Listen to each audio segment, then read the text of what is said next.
There are 14,000 households under the Supplemental Nutrition Assistance Program. That's a 9% increase from last fiscal year. There's over 1,300 recipients under the Temporary Assistance for Needy Families. That's a 2% increase.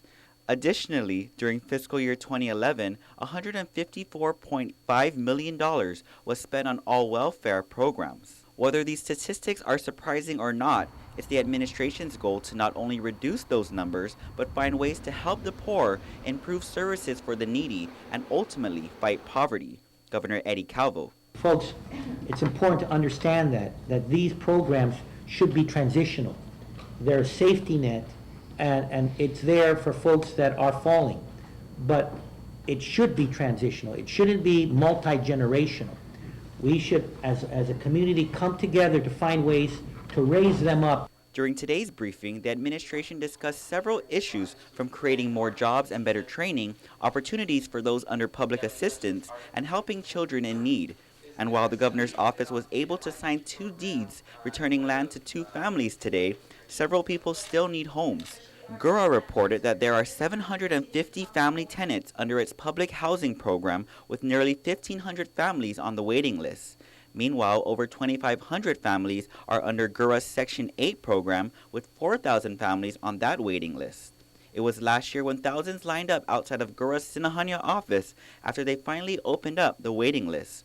However, there are other developments that look promising, including the Sagan-Linazon area. Guam Housing Corporation President Martin Benavente. They were all falling apart. Nobody lives in there. We managed, with the help of my partner at Land Management, Monty and Gura, to take back 10 homes, and now waiting for legislation so that we can finally make that a real transfer to Guam Housing Corporation. But this originally was a land for the landless property.